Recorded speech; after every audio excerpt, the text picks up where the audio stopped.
Vale, vamos con la siguiente compi, que en este caso es Vanessa José Sasera. Ella es psicóloga experta en psicología afirmativa en diversidad sexual, tiene conocimientos en trauma, certificado de nivel 1 por la Escuela Europea de EMDR y también es directora teatral. Actualmente está cursando el máster de terapia sexual y de pareja.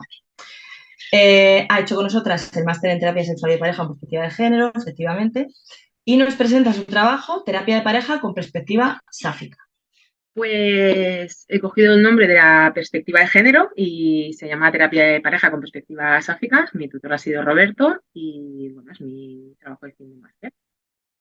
Entonces, empiezo explicando un poquito desde dónde me sitúo, ¿no? Que soy una mujer cisexual, nacida y socializada como mujer, blanca, lesbiana, transfeminista, criada en una cultura catalana, española y católica a la vez, aunque yo sea agnóstica, pero eso ha influido en mi visión de desde dónde cuento. Podría ir más allá desde las teorías de capacitismo, como hablábamos, por ejemplo, de la documentación, de decir que tenía documentación en regla toda mi vida, salvo el último año, por temas de movimiento entre países, pero que eso afectaría también a mi visión.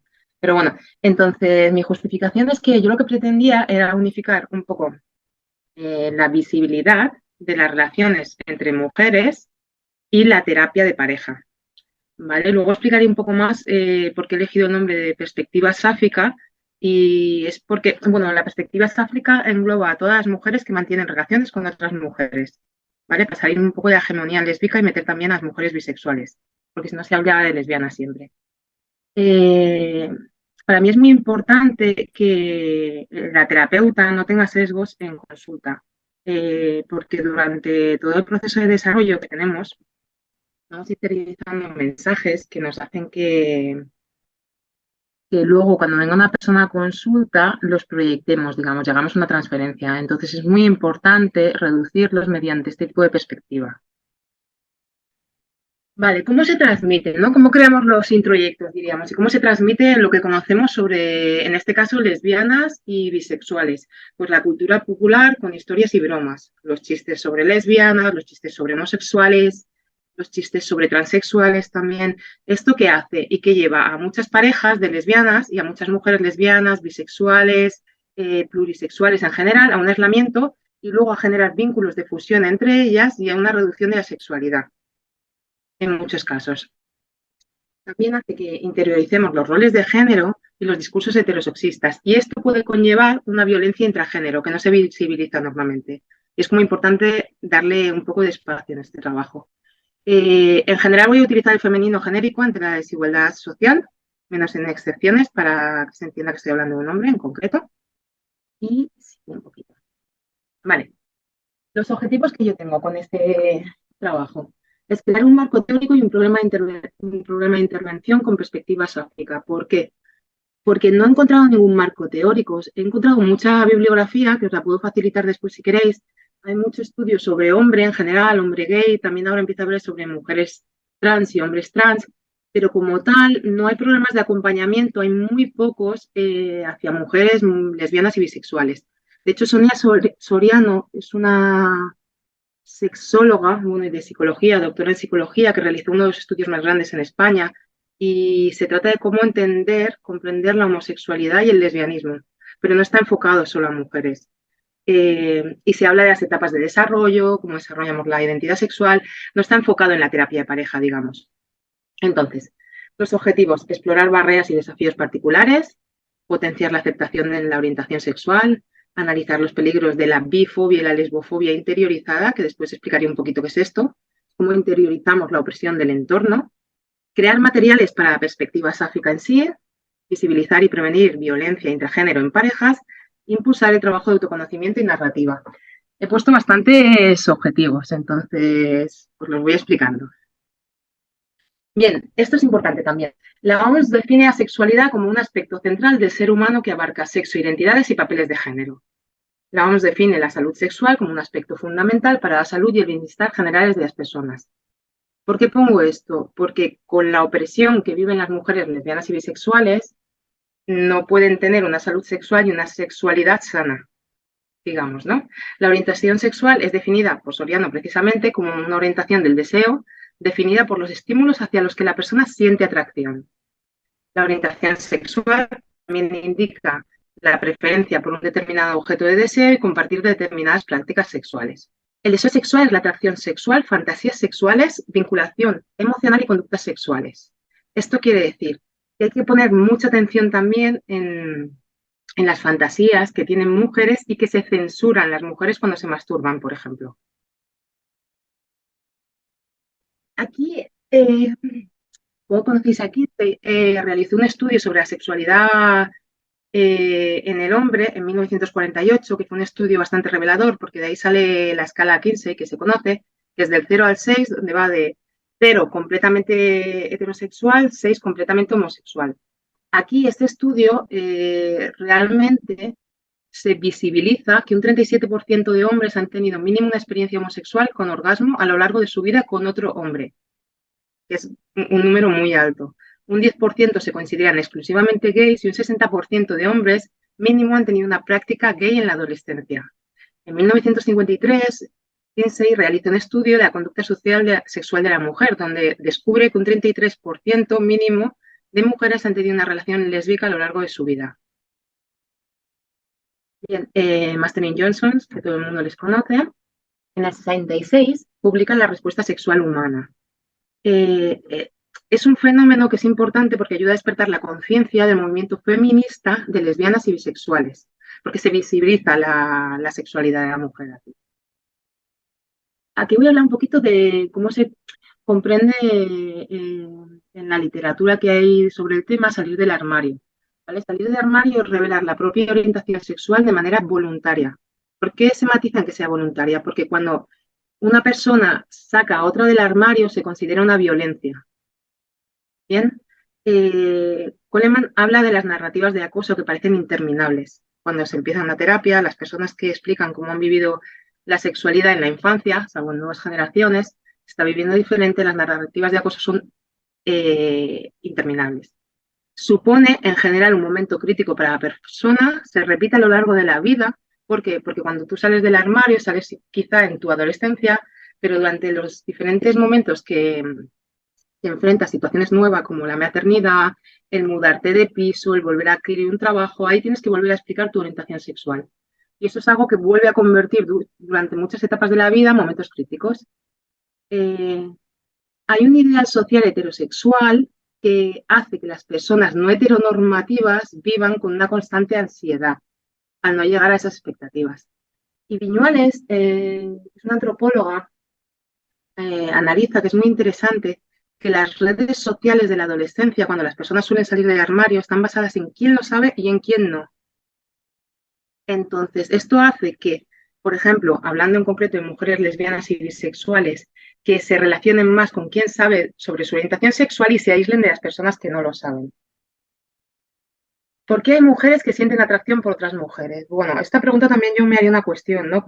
Mientras se sigue estudiando por qué se tiene atracción por otras mujeres, está no normalizándose en cierto modo que se siente atracción por otras mujeres, ¿no? No se estudia por qué se siente atracción una mujer por un hombre, se da por normal o por natural. Y deberíamos entender como natural todo lo que se da dentro de la naturaleza. Así que, bueno, se han estudiado por modelos genéticos, que está el hormonal prenatal, el hormonal postnatal y neuroanatómico, interaccionistas, que es el prenatal también y el sociocultural, y el modelo conductual y el modelo psicoanalítico de Freud. Pero no se puede explicar por una única causa. Bien. La lesbofobia es la actitud de rechazo y miedo hacia las relaciones lésbicas con componentes cognitivo, afectivo y conductual. Bien, Viñuales vuelve a decir que lleva implícita misoginia. ¿Por qué? Porque las mujeres lesbianas o bisexuales estamos perteneciendo a esa doble categoría, ser mujer, ser lesbiana o ser bisexual. Y entonces se vuelve a vivir un doble rechazo. Es importante que visualicemos aquí que las mujeres bisexuales sufren un doble rechazo por parte de parejas mujer y por parte de parejas hombre, por ser bisexuales. Y hay estudios que demuestran que las personas bisexuales han de armado de manera mucho más tardía que las personas homosexuales o lesbianas. La interiorización de esta lesbofobia y esta bifobia es un proceso psicológico de que se hace de manera inconsciente y a la vez se va transmitiendo a otras personas de manera inconsciente. ¿Por qué? Porque se normaliza el heterosexismo del entorno, interiorizamos esos introyectos de que no está bien ser lesbiana o bisexual, entonces yo lo reproduzco también. Eso lleva también, que lo comentaré después, pero lleva a la reproducción de roles de género heterosexuales dentro de las parejas de mujeres. Vasallo, me parece súper interesante, Brigitte, como en su libro de lenguaje inclusivo, exclusión de género, lo que es sí, habla de la enculturalización, ¿no? Como ella lo hace con referencia a ser pobre, pero dice que la enculturalización es un aspecto que se transmite con todos los mecanismos posibles. Ella comenta que no hay un día en el que tu madre te siente en una mesa y te diga, mira, hija, eres pobre.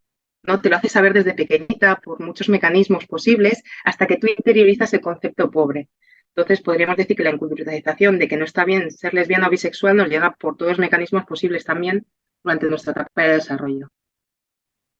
Bien, aquí tengo dos fechas que me parecen relativamente interesantes porque en 1869 el poeta Carl Maria Bert Bennis cita por primera vez la palabra homosexual. Un año antes cita la palabra heterosexual. Hasta el momento no se hablaba de esto, no se sabía lo que era la heterosexualidad o la homosexualidad. Y todas las prácticas no heterosexuales se englobaban en sodomía y se castigaban. 100 años después, que es significativo también, se nombra la palabra lesbiana. ¿Bien? Entonces, la historia de las mujeres y la historia LGBT en el trabajo la he abordado bastante, no me daba tiempo aquí porque si no sería mucho material. Me parece interesante también darle una revisión a esto cuando hablamos de la perspectiva sáfica, porque la memoria colectiva habla de que pertenecer a un grupo determina los marcos de creación del recuerdo y que emerge del resultado del movimiento construido por un grupo y del contexto social que se produce a consecuencia. Esto quiere decir que las mujeres tenemos la historia que nos atraviesa de pertenecer al género débil y la historia de las mujeres lesbianas y bisexuales también está condicionada por eso. Durante toda la historia podemos hablar de religiones, de políticas, que la homosexualidad en general ha estado perseguida, patologizada, castigada, marginada, invisibilizada durante toda la vida, ¿no? Entonces, aquí llego a porque he cogido el término safo y safismo. Safo era una poetisa griega que vivió en el 630 a.C. y que vivía en Lesbos, en la isla de Lesbos, cuando no era lo que es actualmente. Ella escribía versos en general hacia mujeres, destinados hacia mujeres que amaban a otras mujeres. De ahí viene la palabra lesbiana, porque todas las mujeres que vivían en la isla empezaron a llamarse lesbianas. Por lo tanto, las mujeres que mantenían relaciones con mujeres eran lesbianas. Safismo es un término más plural, digamos, que incluye mujeres lesbianas y bisexuales. Y la perspectiva sáfica englobaría todo este tipo de relaciones. A ver. Esto lo comento por encima. Son los modelos de desarrollo de la identidad sexual, lésbica y homosexual que existen, ¿no? Hasta el momento.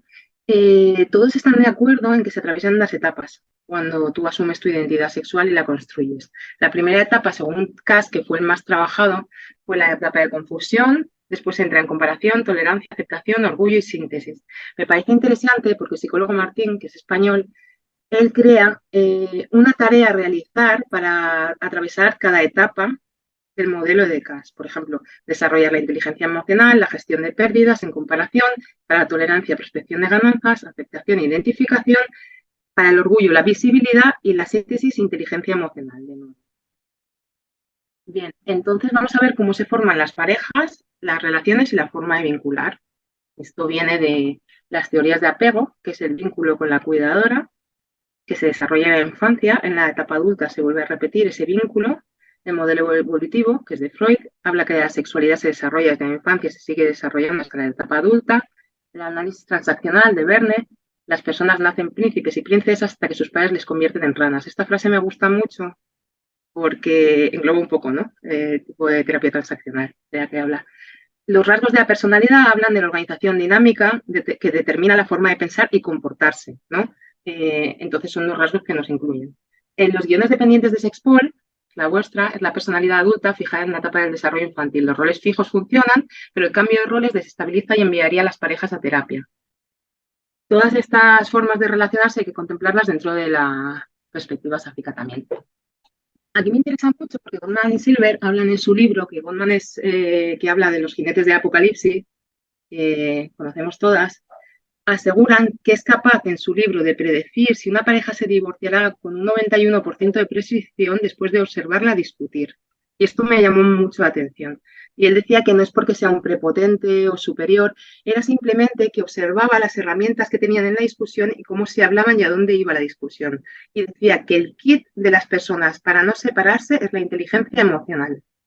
Y me parece muy importante. Él habla de 7 reglas de oro para vivir en pareja, que son 7 principios también, y los denomina como el principio número 1, mejorar tus mapas del amor; el segundo principio, cultivar el cariño y la admiración; tercer principio, acercarse a la otra; cuarto principio, deja que tu pareja te influya, que tiene que ver con no tener un pensamiento rígido; quinto principio, resuelve tus problemas solubles. Gottman y Sirven hacen una división entre problemas solubles y no solubles, digamos, ¿no? Insolubles. ¿Qué quiere decir esto? Hay problemas que podemos solucionar y hay problemas que no se pueden solucionar en este momento porque duelen mucho. Hay muchas personas que llegan a terapia demandando ayuda para un problema que duele. Ese problema hay que dejarlo de lado y tener en cuenta que igual ahora no se puede trabajar y que ya veremos cuándo se puede abordar. De momento trabajaremos otros. El sexto principio es salir del estancamiento y el séptimo principio es crear un sentido de trascendencia. Mm. Aquí hago un poco de recorrido también al origen de la terapia de pareja, ¿no? Que me llamó mucho, mucho la atención. El origen fue en 1883 por Galton, que acuñó el término eugenesia, que tenía que ver con conseguir la raza más pura y mejor a través de la modificación genética. Este señor Galton era el primo de Darwin, de hecho, y era el que cogió su teoría para crear cómo llegar a la supervivencia del más apto, ¿no? Que fue la base de la política y del holocausto de Hitler. Esto.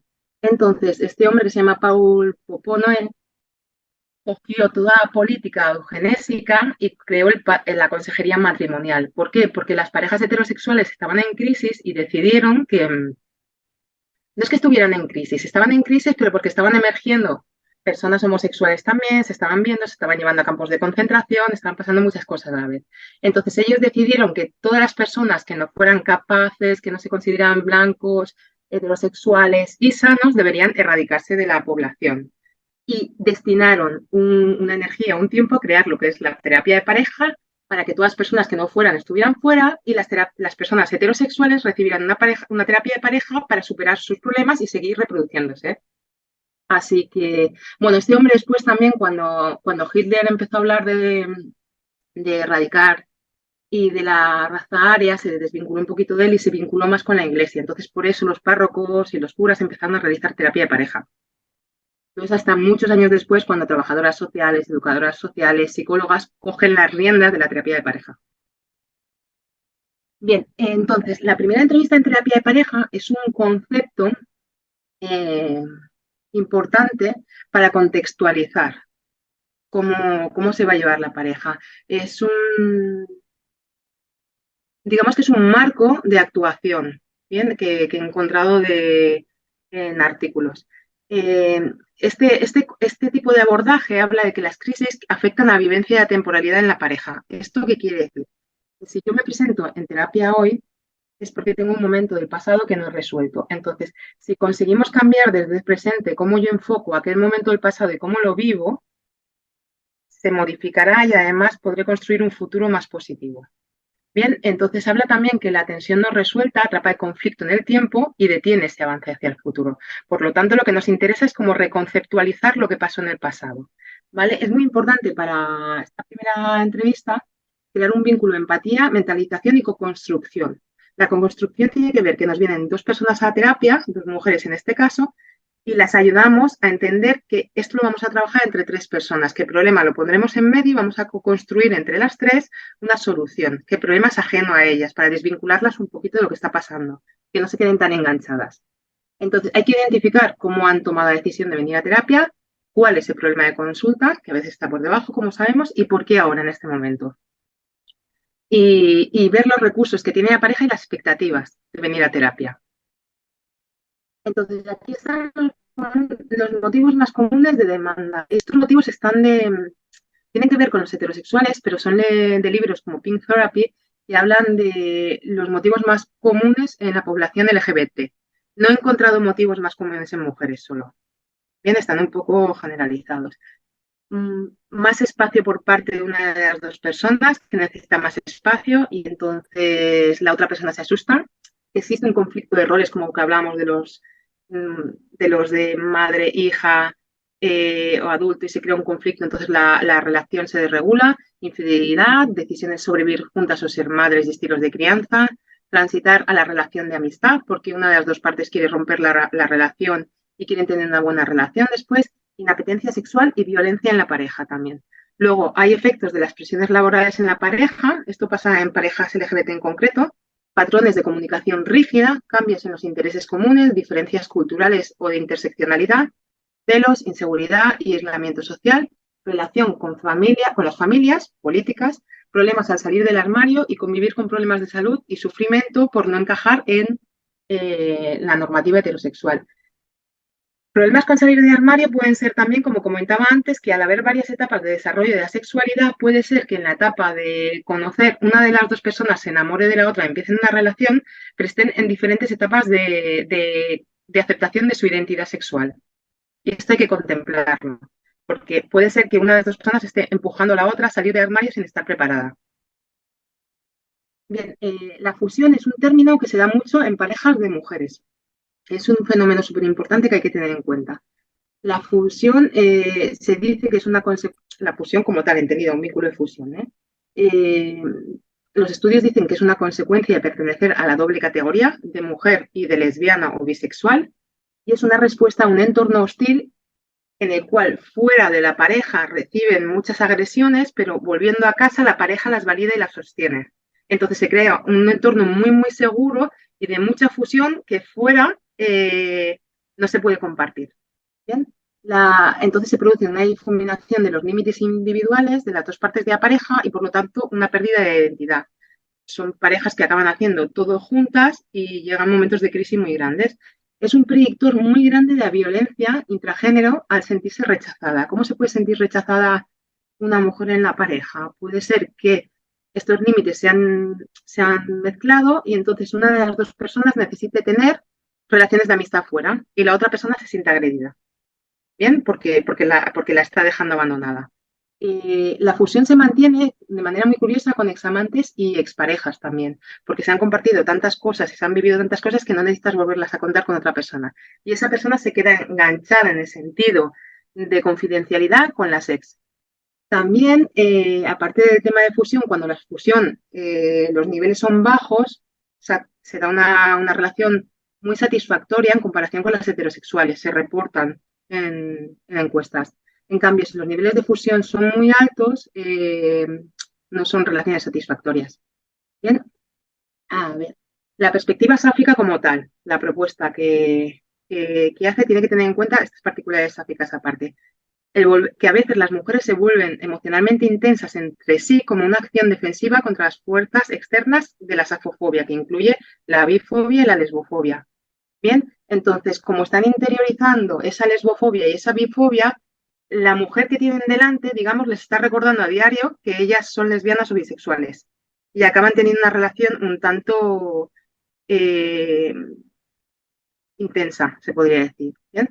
Esto es producido por el estrés de pertenecer a una minoría que produce la safiofobia interiorizada, que podría hacer que la persona siga en el armario y no quiera visibilizar su orientación sexual, y esto conlleva diferentes formas de violencia, que son la física, la sexual, la digital, la económica y el outing. También, esto se da más en parejas de homosexuales, ¿no? Pero en parejas de lesbianas también puede haber, que es omisión de cuidados. Cuando hay enfermedades como el VIH en hombres y en una mujer que pueda haber, se pueden incluso esconder pastillas, no dar, no ayudar en la medicación, que es un tipo de violencia que se ejerce muy dentro del colectivo en concreto. Y todo esto lleva a explicarse por la teoría de desempoderamiento. ¿Cuál es esta teoría? Yo tengo la autoestima muy baja debido a que yo no estoy aceptando mi sexualidad también, en parte, y otros factores que tengan que ver con mi vida. Entonces, como yo no estoy aceptando mi sexualidad y tengo la autoestima muy baja, lo que hago es desempoderarte a ti de tu autoestima mediante machacarte para que tú bajes y yo me pueda sentir un poco superior y sentirme bien conmigo misma. Entonces, esto es un predictor de la violencia intragénero. Bien, entonces, la perspectiva sáfica como tal, la propuesta que yo hago de trabajo es realizar una entrevista en común, contextualizar el motivo de consulta y la propuesta de trabajo, repetir con las participantes, con digamos, las pacientes, la importancia de alianza terapéutica entre las tres y contarles lo que es la transferencia y la contratransferencia entre pacientes y terapeuta. En las sesiones individuales se realiza una entrevista social y sexual como la de Sexpol, que proponéis con perspectiva sáfica, en la cual se incluye en el momento en el que se salió del armario, a quién se lo contó, a quién no, cómo se sintió, apoyos actuales, si tiene una discusión en pareja, si puede acudir fuera de la pareja a comentarlo, que no se detecta también la fusión ahí, ¿no?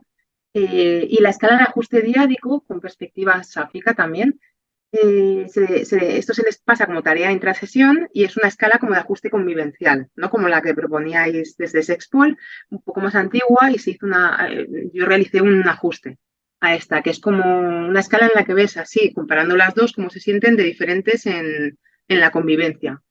Luego ahí también se realiza una entrevista de safofobia interiorizada, se detecta si existe fusión, estilo de apego y violencia entre género mediante escalas de amor romántico también, y se identifican las rutinas sexuales y el grado de satisfacción con estas, que es algo bastante importante también, porque se pueden dar fenómenos entre mujeres que se llama la cama fría, en los cuales se termina la sexualidad entre ellas dos y al final la relación acaba siendo de amistad, pero no se migra a otro tipo de relación y se mantiene. En las sesiones comunes es súper importante identificar los roles ante los conflictos, la psicoeducación emocional que se le va a proporcionar y sexual con respecto al problema por parte de la terapeuta, plantear el problema como externo a la pareja, nombrándolo como una dinámica, una solución al problema como equipo. Volvemos a lo mismo, somos en equipo, el problema está afuera, no sois vosotras y el problema es la dinámica que se está produciendo entre vosotras. Entonces, aquí se hace una revisión y una generación del uso de metáforas y técnicas de narrativa, se identifican apegos del pasado, se impulsa a hacer un cambio en la forma de relacionarse con la otra para hacer frente al problema común, la aceptación y generar nuevas dinámicas de relación, trabajar las 7 reglas de oro de Gottman y Silver, que tienen mucho que ver con la inteligencia emocional, con conocer a la otra, con saber qué le gusta, qué no le gusta, y no entrar en el desprecio. Y una vez llegadas aquí, se vuelven a verbalizar los problemas no solucionados. Estamos hablando de problemas solubles, como decía Gottman, y se abordan desde el momento presente integrando lo aprendido. Se refuerzan los aprendizajes que tienen un impacto positivo en la pareja y se promueve su mantenimiento. Y aquí, una vez llegadas a este punto, si siguen surgiendo problemas, se vuelve a empezar en identificar los roles ante el conflicto de ese problema en concreto. Y aunque normalmente podrían ser los mismos, pueden modificarse. Y en las tareas intrasesiones son llevar un diario de proceso, la escala de ajuste diádico con perspectiva sáfica, la entrevista de safofobia interiorizada, el crear espacios seguros para la pareja, tarea de identificación y modificación de lecciones de vida, aumentar las emociones positivas individuales y en pareja y mejorar la calidad de las relaciones. Todas estas tareas son anexos que he incluido y que tienen que ver sobre todo también con mejorar la calidad en la comunicación, espacios seguros en la pareja, la escucha activa y el sostener el momento vital de la otra sin implicarme mucho, pero tampoco sin abandonarla. Y bueno, a nivel de conclusiones, las mujeres que mantienen relaciones sáficas viven una doble opresión, una patologización y exclusión influye en la forma de vincularse, porque es una presión que tienen, la violencia intragénero por safofobia interiorizada y el pensamiento amoroso. La falta de modelos de relación es muy importante porque durante la etapa del desarrollo, al carecer de modelos de relación, los roles se vuelven más marcados y dependientes y se repiten roles de género masculinos que llevan a una relación que tiene que ver con la heterosexualidad y que no encaja entre mujeres. La aceptación de la propia sexualidad reduce a psicopatologías de pertenecer a grupos minoritarios. Es muy importante porque da resultados muy altos a nivel de aceptación. La aparición de fusión es compatible con una relación sana y adulta de guiones dependientes de Sexpol. Se detecta por apego y renuncias por mantener la relación, en la cual la persona deja de tener una vida fuera de la pareja, y es necesaria la formación en psicología e indispensable la contratransferencia. Psicología afirmativa, quería decir, no hace falta ser una psicóloga para esto, pero sí con psicología, conocer un poco lo que es la psicología afirmativa. Y no se ha llevado a cabo la propuesta, es una limitación del estudio, solo la propuesta. Me gustaría también incluir a mujeres trans a investigar si existe compensación, porque en los hombres gays sí que se da un fenómeno que se llama compensación, que es que cuando los hombres han recibido mucho bullying en la etapa de desarrollo, lo compensan mediante ser culturistas o exageradamente realzar la inteligencia. Entonces, no se ha estudiado en mujeres porque faltan muchos estudios de esto. Y ya está, esto es el trabajo.